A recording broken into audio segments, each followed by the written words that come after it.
So welcome back to my channel. Today I'm going to be carving this lighthouse and I'm going to be making a block print of it, and I'm using gray battleship linoleum from Dick Blick to do my carving onto.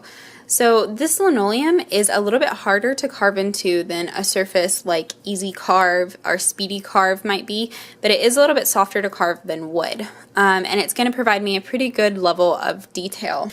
My original sketch was in my sketchbook right here. And as you see, these are mirror images to each other.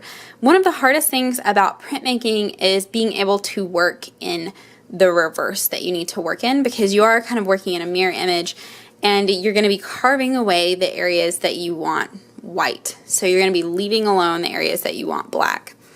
And this is going to be a little bit more complicated because it is going to be a 3-color print, meaning that I'm going to have 3 separate blocks to make up my one print. But I am going to carve the one black block, the one with my most ink on it, first. So for the carving process, I'm going to be using my speedball carving tools and just some random carving tools. These are actually made for wood carving, and I got them years and years ago at a hobby shop, and I've never really used them much, so they're still very sharp. And I just have a couple, like this really large circle that I don't have the same shape in my speedball carver. And I'm also going to be using this. This is my larger bench hook. My fiance made this for me, and this just helps when you're carving to not cut your fingers. So if you have been carving very long at all, you probably have nicked your finger with a carving tool. In fact, I've nicked my finger right here, and it's still healing. Of course, it had to be right in the little joint of my finger, but whatever.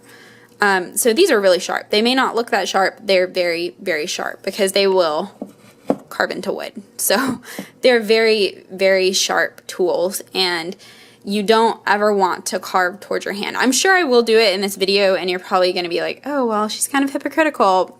I just kind of forget when I'm carving, but tell you what the best practice is, and that's to carve away from yourself. Now the beauty of a bench hook is that, and it's kind of low down here, but you can hook it onto the side of your table to provide you a little bit more stability. I don't necessarily need that kind of stability with this, so I'm just kind of setting it on top of my table, but I am using the other side to firmly secure my linoleum too when I'm making like larger cuts. I'm actually not carving that area, I need to be careful. But when I'm making larger cuts, it'll be a little bit more secure, and then I won't feel the need to put my hand up here to hold my linoleum. So I might have mentioned this in some of my previous printmaking videos, but despite being a biology major when I was in undergrad, I actually took a class on printmaking, and it was a whole lot of fun. I really enjoyed it. But when I was in the class, I actually didn't enjoy block printing as much as I enjoyed some of the other printmaking methods. But now, having been out a few years and separated from that, like, I've come to really enjoy making block prints more than other types of prints. I just really think that they're neat. And that was my phone. Sorry about that.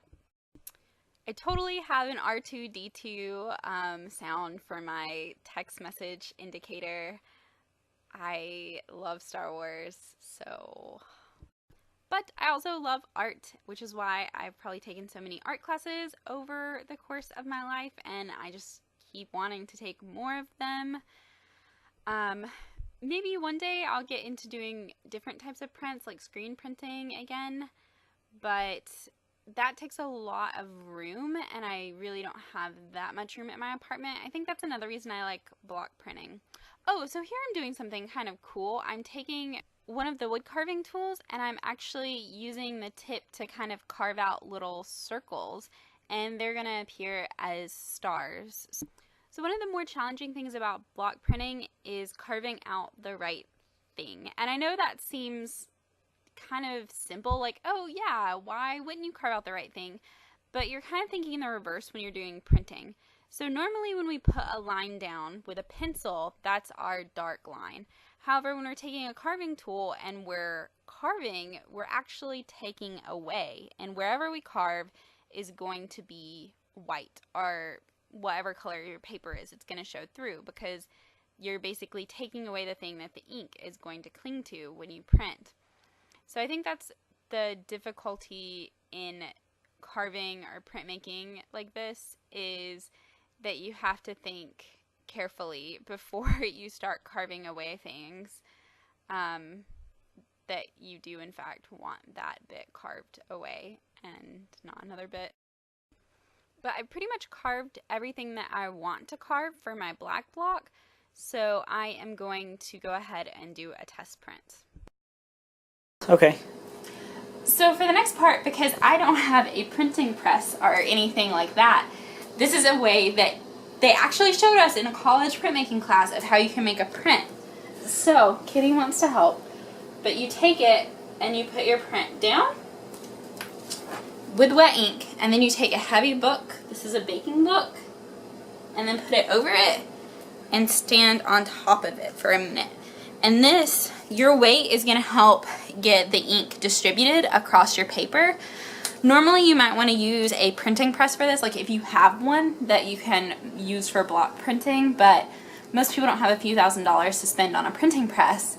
So this is a good option, and it gives a lot of weight to it and helps the ink transfer. So after a minute, pick it up, and then you have your transferred print.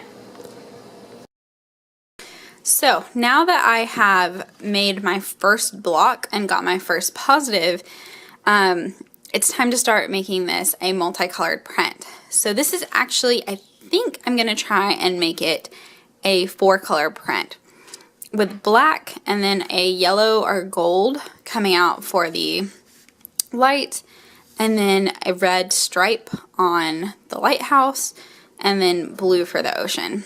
So it's a pretty complex print, and I'm not sure that I'm going to be able to do everything I want to do, but we're going to see. And for this, I think I'll need 2 additional blocks. I think this block I will keep together and cut out for the lighthouse and for the light. And I think for this block, I'm just going to cut out for the water. So it's going to be a pretty simple carve from this point, and then I'll make the multicolor prints. So you might be wondering how I got this image on here. I took one of the prints of my lighthouse. This is when I had mixed some blue and black ink, and it didn't turn out to be like the greatest print. So I sacrificed it. I cut it out exactly to the same size you would get a linoleum block, and then I traced around the important areas with a graphite pencil. I flipped it over and I burnished it to get a graphite image so you can kind of see there, but this one's not important for the light because I have the light up here. So I have this graphite image, and I'm actually going to take my carving tools and now carve out the color blocks.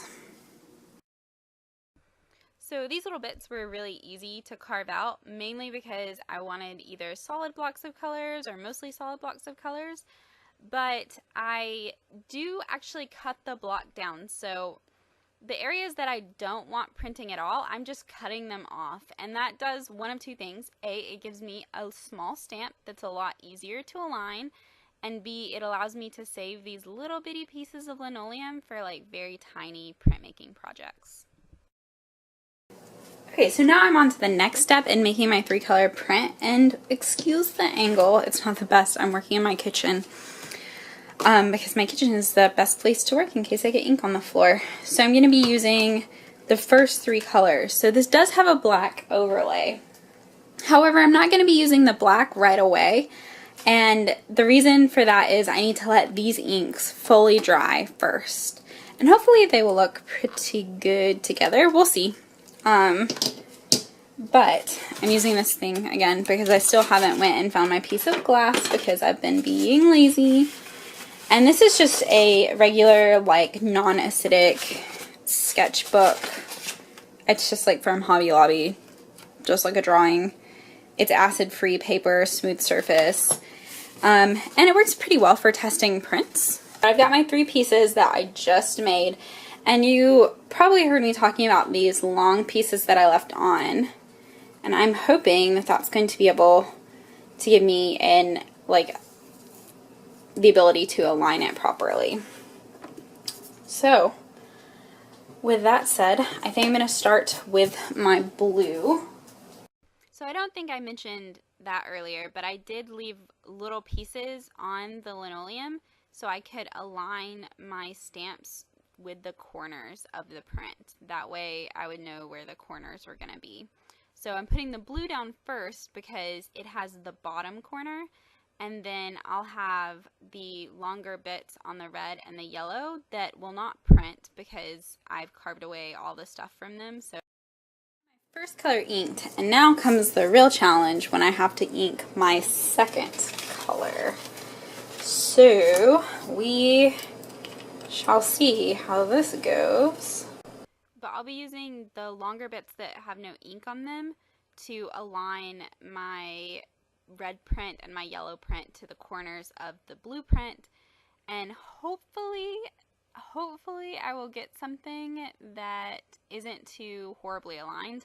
And I did. I kind of like the slight misalignment here and there. I think it gives it a lot of character, but overall it's aligned really, really well for the method that I used. Say hi to the camera?